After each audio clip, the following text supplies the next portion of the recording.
Hello বন্ধুরা, আশা করি তোমরা সকলেই খুব ভালো রয়েছো। তো আজকে আমরা ক্লাস 5 আমরা ডাব্লিউবিপি এবং কেপির যে স্ট্যাটিক জিকে চলছিল সেই স্ট্যাটিক জিকের আজকে নাম্বার 5 ক্লাস। ঠিক আছে, এই ক্লাসগুলো তোমরা অবশ্যই ভালো করে দেখে এগুলোকে মুখস্থ করে নিও। এখান থেকে তোমাদের পরীক্ষায় 100% কমন আসার সম্ভাবনা রয়েছে।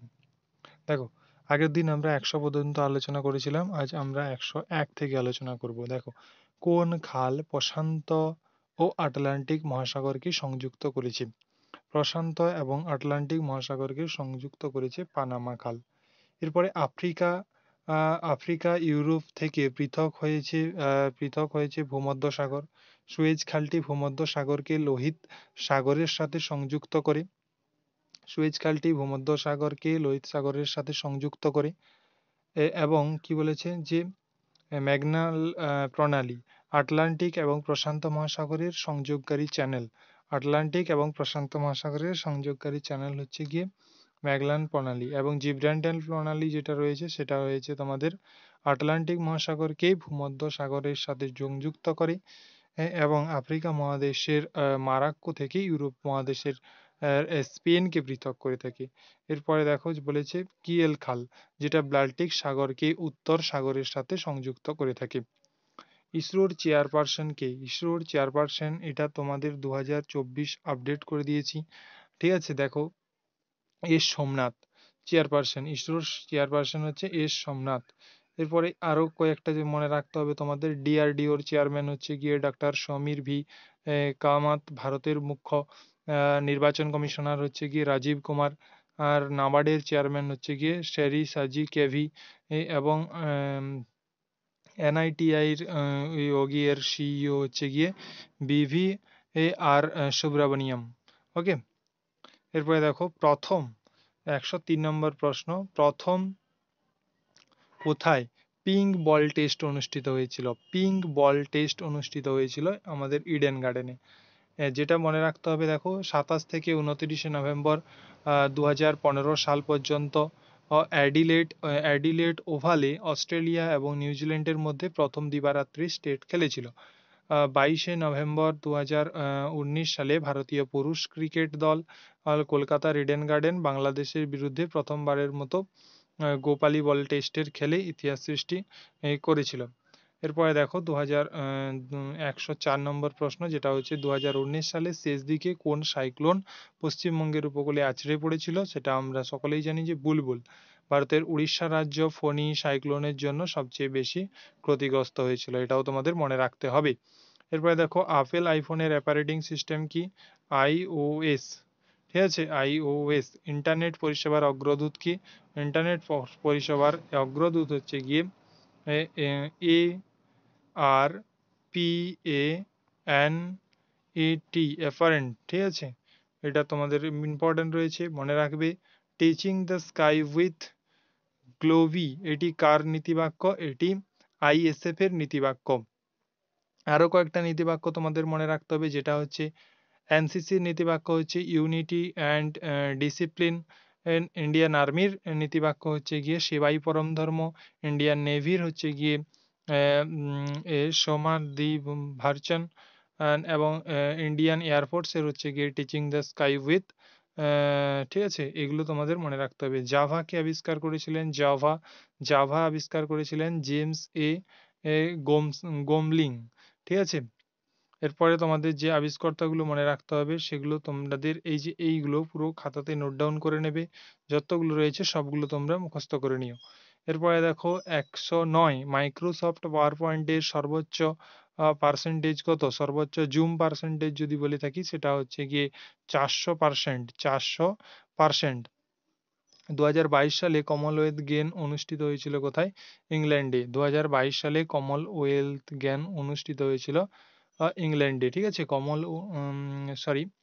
কমনওয়েলথ গেম যেটা ফার্স্ট হয়েছিল 1930-এ, সেটা হচ্ছিল কানাডায়। 2010-এ ভারতে হয়েছিল। 2018-এ অস্ট্রেলিয়ায় হয়েছিল। এবং এইগুলো তোমাদের মনে রাখতে হবে, এই যে 2022-এ ইংল্যান্ডের বার্মিংহাম এবং 2026-এ হবে ভিক্টোরিয়া অস্ট্রেলিয়াতে। ঠিক আছে।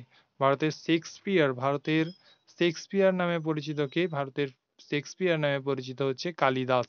এই কালিদাসের বেশ কয়েকটা লেখা আমরা পড়বো, যেটা হচ্ছে গিয়ে মেঘদূতম, কুমার সম্ভ্রম, রঘুবংশম, ঋতু সংহার, এর ছাড়াও রয়েছে অভিজ্ঞান শকুন্তলম। এগুলো খুব মোস্ট ইম্পর্টেন্ট এগুলো তোমাদের জন্য। 112 নম্বর প্রশ্ন, যেটা হচ্ছে চন্দ্রযান-2 মহাকাশযান উৎক্ষেপিত হয়েছিল সতীশ ধাওয়ান স্পেস সেন্টার থেকে। কোথা থেকে? সতীশ ধাওয়ান স্পেস সেন্টার থেকে। লঞ্চ ডেট হয়েছিল, যে ডেট সেটা হচ্ছে গিয়ে তোমাদের 22শে জুলাই 2019। রকেটটার নাম ছিল এইটা। এবং চন্দ্রযান-2 অরবিটার এক্সপ্রেসের ক্লাস প্রথমবারের মতো চাঁদে সেভিয়ানের প্রাচুর্য ম্যাপ করেছে। এবং সতীশ ধাওয়ান স্পেস, যেটা শ্রীহরিকোটা অন্ধ্রপ্রদেশে রয়েছে। এটা খুব ইম্পর্টেন্ট, তোমাদের বারবার পরীক্ষায় এসে থাকে। কম্পিউটার সাক্ষরতা দিবস হিসেবে পালিত করা হয়ে থাকে 2রা ডিসেম্বর। ডিসেম্বর মাসে তোমাদের যে কয়েকটা ইম্পর্টেন্স রয়েছে সেগুলোকে আমি এখানে নোট করে দিয়েছি। তোমরা এখান থেকে টেলিগ্রাম থেকে তোমরা নোটটা নিয়ে অবশ্যই পড়ে এগুলোকে মুখস্থ করে ফেলো। এরপরে দেখো, উৎসবের শহর বলা হয়ে থাকে মাদুরাইকে। উৎসবের শহর বলা হয়ে থাকে মাদুরাইকে আমরা উৎসবের শহর বলে থাকি। তাহলে পিঙ্ক সিটি বলা হয়ে থাকে Jaipur, blue city sun city Jodhpur, city of lakes Udaipur, orange city হচ্ছে নাগপুর এবং কুইন অফ আরবান সি হচ্ছে গিয়ে কোচি। তারপরে ফার্স্ট জেনারেশন কম্পিউটারের সময়কাল কত? ফার্স্ট জেনারেশন কম্পিউটারের সময়কাল হচ্ছে গিয়ে 1946 থেকে 1959। এরপরে দেখো, সেকেন্ড জেনারেশন 1959 থেকে 1965, থার্ড জেনারেশন হচ্ছে 1965 থেকে 1971 এবং বলেছে ফোর্থ জেনারেশন 1971 থেকে 1980। এরপরে দেখো, তুঙ্গাভদ্রা অভয়ারণ্য কোথায় অবস্থিত? তুঙ্গাভদ্রা অভয়ারণ্য কর্ণাটকে অবস্থিত। কর্ণাটকে কি কি রয়েছে? বানারঘাটা অভয়ারণ্য, ভাদ্র বন্যপ্রাণী অভয়ারণ্য, সমাজসরা বন্যপ্রাণী অভয়ারণ্য এবং শরাবতী উপত্যকা বন্যপ্রাণী অভয়ারণ্য। বিশ্বের প্রথম মাইক্রো প্রসেসর কি? ইন্টেল, যেটা ইন্টেল 4004। এরপরে 118 নম্বর প্রশ্ন, যে দেশটির জনসংখ্যা পৃথিবীর মধ্যে সবচেয়ে কম সেটা হচ্ছে ভ্যাটিকান সিটি। এরপরে দেখো, বিশ্বের মোট ভৌগোলিক অঞ্চলের 2.4 অংশ জুড়ে রয়েছে ভারত। মাদাগাস্কার দেশটি আফ্রিকা মহাদেশে অবস্থিত। পৃথিবীর প্রাচীনতম রাজধানী হচ্ছে গিয়ে দামাস্কাস। সিরিয়ার রাজধানী দামাস্কাস অস্তিত্বের প্রাচীনতম রাজধানী। এবং পেন্টিনাম হচ্ছে নিচের কোনটির সঙ্গে সম্পর্কিত? মাইক্রো প্রসেসরের সঙ্গে সম্পর্কিত। ইন্টারনেট পরিষেবার অগ্রদূত হচ্ছে গিয়ে অ্যাপারেন্ট এবং জাভা আবিষ্কার করেছিলেন জেমস এ গোসলিন। মাইক্রোসফট পাওয়ার পয়েন্টের সর্বোচ্চ জুম পার্সেন্টেজ পড়লাম একটু আগে, 400%। ওকে। কোবালের নির্মাতা কে? কোবালের নির্মাতা গ্রেস ম্যারি হুপার। ঠিক আছে। দেখো, পতঙ্গ সম্বন্ধীয় পড়াশোনাকে কি বলা হয়? অ্যান্টিমোলজি। ফল সংক্রান্ত বিদ্যা পমোলজি। অর্থিনোলজি সেটা হচ্ছে পাখি অধ্যয়নকে বলা হয়ে থাকে। শব্দের বিবর্তনের বৈজ্ঞানিক অধ্যয়নকে বলা হয়ে থাকে ব্যুৎপত্তি। একটা জীবন্ত প্রাণী এবং তার পরিবেশের মধ্যে পারস্পরিক সম্পর্ক বিষয়ে অধ্যয়নকে বলা হয়ে থাকে বাস্তুবিজ্ঞান। এরপরে দেখো, যে 122 নম্বর প্রশ্ন, তাপ মাপার যন্ত্র কি? তাপ মাপার যন্ত্র হলো গিয়ে ক্যালোরিমিটার, কিন্তু তাপমাত্রা মাপার যন্ত্রের নাম হচ্ছে থার্মোমিটার। উচ্চ তাপমাত্রা পরিমাপ করা হয় পাইরোমিটার। বায়ুমণ্ডলীয় চাপ হচ্ছে ব্যারোমিটার। দুধের শুদ্ধতা পরিমাপ করা হয়ে থাকে ল্যাক্টোমিটার এবং সমুদ্র জলের গভীরতা পরিমাপ করা হয়ে থাকে ফ্যাদোমিটারের সাহায্যে। এসকিউএল এর পুরো নাম কি? Structured coed language. এই যে পুরো নামগুলো তোমাদের আবারও রিপিট করেছি, এগুলো সমস্ত কিছু তোমরা দেখে নিও এবং সমস্ত খাতাতে নোট ডাউন করে এগুলোকে সবকিছু মুখস্থ করে ফেলো। 124 বিখ্যাত ক্রিকেট স্টেডিয়াম ইডেন গার্ডেন কোথায় অবস্থিত? এটা একদমই সোজা প্রশ্ন, ভারতের অবস্থিত। এবং বলেছে দেখো, ওয়েলিংটন ক্রিকেট স্টেডিয়াম এটা নিউজিল্যান্ডে অবস্থিত। এরপরে দেখো যে মাইক্রোসফট ওয়ার্ড কোনটির উদাহরণ? অ্যাপ্লিকেশন, একটা সফটওয়্যার। আর ইনপুট ডিভাইসের মধ্যে তোমাদের স্ক্যানার, কিবোর্ড, মাউস, ঠিক আছে, ডিজিটাল ক্যামেরা, এগুলো পড়ে যাবে। ঠিক আছে। প্রথম ভারতীয় মহিলা পাইলট কে ছিলেন? দূর্বা বন্দ্যোপাধ্যায়। প্রথম ভারতীয় মহিলা পাইলট ছিলেন দূর্বা বন্দ্যোপাধ্যায়। এরপরে দেখো প্রথম ভারতীয় সেনাবাহিনী মহিলা যুদ্ধ বিমান চালক হলেন অভিলাষা বারক। তারপরে দ্রোণাচার্য পুরস্কার জয়ী প্রথম মহিলা হচ্ছে হংসা শর্মা। এবং রাজ্যের হাইকোর্টের প্রথম প্রধান বিচারপতি ভারতীয় মহিলা হচ্ছে লীলা শেঠ। এরপরে দেখো 127 নম্বর প্রশ্ন, 5ই সেপ্টেম্বর কার স্মৃতির উদ্দেশ্যে শিক্ষক দিবস পালিত হয়? 5ই সেপ্টেম্বর ডক্টর সর্বপল্লী রাধাকৃষ্ণন। নীল আকাশের জন্য ক্লিন ইয়ার আন্তর্জাতিক দিবস, সেটা হচ্ছে 7ই সেপ্টেম্বর। হিন্দি দিবস 14ই সেপ্টেম্বর। এবং ভারতের প্রকৌশলী দিবস অর্থাৎ ইঞ্জিনিয়ার্স ডে, এটা পালিত হয়ে থাকে 15ই সেপ্টেম্বর। ওজোন স্তর সংরক্ষণের জন্য আন্তর্জাতিক দিবস, সেটা 16ই সেপ্টেম্বর। এবং বিশ্ব বাঁশ দিবস, ওয়ার্ল্ড বাম্বো ডে, এটা 18ই সেপ্টেম্বর। আন্তর্জাতিক সাংকেতিক ভাষা, সেটা হচ্ছে 23শে সেপ্টেম্বর। এরপরে দেখো ওয়ার্ল্ড হার্ট ডে, যেটা 29শে সেপ্টেম্বর। ঠিক আছে। এরপরে দেখো 128 নম্বর প্রশ্ন, সেটা হচ্ছে কি ভারতীয় মহাকাশ গবেষণার জনক কে? বিক্রম সারাভাই। বিক্রম সারাভাই। বিক্রম সারাভাই। ভারতের মিসাইল ম্যান বলা হয়ে থাকে ডক্টর এপিজে আব্দুল কালামকে। 100 এর পর দেখো 129 নম্বর প্রশ্ন, যেটা হচ্ছে লিনিং টাওয়ার অফ পিসা অবস্থিত কোথায়? লিনিং টাওয়ার অফ পিসা অবস্থিত ইটালিতে। তারপরে দেখো আইফেল টাওয়ার অবস্থিত প্যারিস, ফ্রান্সে। এরপরে দেখো যে সিএন টাওয়ার, যেটা রয়েছে তোমাদের টর্নেডো অ্যান্টিওরি কর্নাডাতে অবস্থিত। দ্য স্পেস অফ নিডল, যেটা রয়েছে তোমাদের ওয়াশিংটন, মার্কিন যুক্তরাষ্ট্রে। এবং মিলদা টাওয়ার রয়েছে তেহরান, ইরানে। এরপরে নিষিদ্ধ নগরী যেটা বলা হয়ে থাকে সেটা হচ্ছে চীন। এরপর 130 দেখো 130 নম্বর প্রশ্ন, সেটা হচ্ছে গিয়ে তোমাদের 2018 এশিয়ার গেমসে প্রথম কোন বিভাগে স্বপ্না বর্মন স্বর্ণপদক লাভ করেছিলেন? হেপ্টাথেলন। ঠিক আছে, হেপ্টাথেলনে। ওকে। স্বপ্না বর্মন ছিলেন জলপাইগুড়ি পশ্চিমবঙ্গ রাজ্যের বাসিন্দা। সার্নিয়া গির্জা টেনিস সঙ্গে যুক্ত। এবং পারুপল্লী কাশ্যপ ব্যাডমিন্টনের সঙ্গে যুক্ত। অপর্ণা পট্টট ব্যাডমিন্টনের সঙ্গে যুক্ত। সৌরভ ঘোষাল স্কোয়াশের সঙ্গে যুক্ত। ধ্যানচাঁদ হকির সঙ্গে যুক্ত। এবং অ্যাডেলিনা বরগোয়া, সেটা হচ্ছে বক্সিং এর সঙ্গে যুক্ত। বিশ্বব্যাপী প্রকৃতি তহবিল এর প্রতীক হিসেবে কোন জন্তুর ছবি ব্যবহার করা হয়? বিশ্বব্যাপী প্রতীক তহবিল হিসেবে পান্ডার ছবি আমরা ব্যবহার করে থাকি। প্রথম আলো বাংলা উপন্যাসটি কার লেখা? প্রথম আলো বাংলা উপন্যাসটি সুনীল গাঙ্গুলির লেখা। তো সুনীল গাঙ্গুলির লেখা আরো কয়েকটা দেখো, যে আত্মপ্রকাশ প্রথম উপন্যাস, প্রথম আলো, একা এবং কয়েকজন, হঠাৎ নারীর জন্য, অরণ্যের দিন রাত্রি। নিতিন মাসির শ্রেষ্ঠার লেখক হচ্ছে সুচিত্রা ভট্টাচার্য।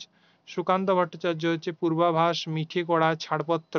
সুভাষ মুখোপাধ্যায় হচ্ছে পদাতিক, চিরকুট, কাল, মধুমম এবং ফুল মুকুট, দিন আসবে। এইগুলো হচ্ছে তোমাদের ইম্পর্টেন্ট, তো এগুলোকে তোমাদের মনে রাখতে হবে। এরপরে দেখো বিসিসিআই এর বর্তমান সভাপতিকে? বর্তমান সভাপতি হচ্ছে গিয়ে রজার বিনি। ইরানি ট্রফি কোন খেলার সঙ্গে যুক্ত? ক্রিকেটের সঙ্গে যুক্ত। উড়োজাহাজের ভেতরে থাকা ব্ল্যাক বক্স রং কি? সেটা হচ্ছে হয়ে যাবে অরেঞ্জ। 2019 সালে প্রথমবার ডুরান্ড কাপ দিল্লির বাইরে অনুষ্ঠিত হয়েছিল। এবছর ডুরান্ড কাপ কোথায় অনুষ্ঠিত হবে? সেটা হয়ে যাবে তোমাদের কলকাতাতে। 2023-এর চ্যাম্পিয়ন মোহনবাগান। ঠিক আছে। কততম এটা শিরোপা ছিল? 173তম শিরোপা ছিল। গুগল ক্রোম হলো এটি একটি ইন্টারনেট ব্রাউজার। এরপরে দেখো 138 নম্বর প্রশ্ন, বিশ্ব পরিবেশ দিবস কোন দিন পালিত হয়? এটা তোমাদের বারবার আসে, 5ই জুন, 5th জুন। ঠিক আছে।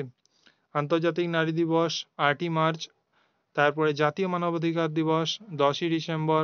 ওয়ার্ল্ড রিফিউজ ডে সেটা হচ্ছে 20 জুন। আন্তর্জাতিক যোগ দিবস 21 জুন। আন্তর্জাতিক অলিম্পিক দিবস 23শে জুন, 29শে জুন। বাংলার ক্রিকেট দল শেষবার কোন সালে রঞ্জি ট্রফি জয়লাভ করেছিল? 1989 থেকে 1990 সালের মধ্যে। ঠিক আছে, তো জাতীয় পর্যায়ের ক্রিকেট চ্যাম্পিয়নশিপ রঞ্জি ট্রফি, এটা হয়ে যাবে তোমাদের উত্তর। এবং রঞ্জি ট্রফি 2023-24 বিজেতা হচ্ছে মুম্বাই। 2023-24 বিজেতা হচ্ছে গিয়ে 42তম এটা শিরোপা। তো তোমাদের আগের দিন অর্থাৎ ক্লাস নাম্বার 4 এর নোট তোমাদের টেলিগ্রামে এখনো অবধি দেওয়া হয়নি। তো এই ক্লাসটা করে তোমরা এই ডেসক্রিপশনে গিয়ে তোমরা পুরো নোটটা ডাউনলোড করে নিও। ঠিক আছে, তো এরপরে তোমাদের একটা খবর, যেটা হচ্ছে গিয়ে তোমাদের বলে দিই শেষে। এরপরে তোমাদের এই যে চ্যানেলে আমি ভাবছি যে ডাব্লিউবিপি এবং কেপি যে সমস্ত প্রশ্নগুলো 2004 থেকে আপ টু ডেট 2024 পর্যন্ত ম্যাথ প্রশ্ন, অর্থাৎ ম্যাথ যে প্রশ্নগুলো রয়েছে সেগুলো তোমাদের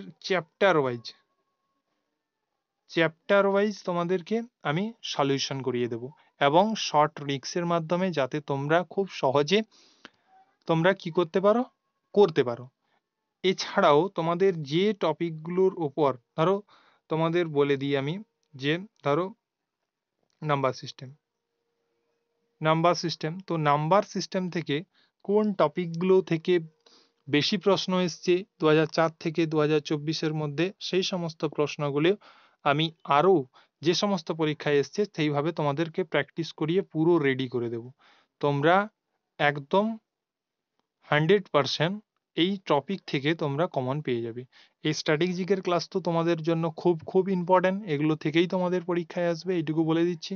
তোমাদের হিস্ট্রি পিওয়াইকিউ কমপ্লিট হয়ে গেছে, তোমরা প্লে লিস্টে গিয়ে চেক করে হিস্ট্রি পিওয়াইকিউটা কমপ্লিট করে নিও।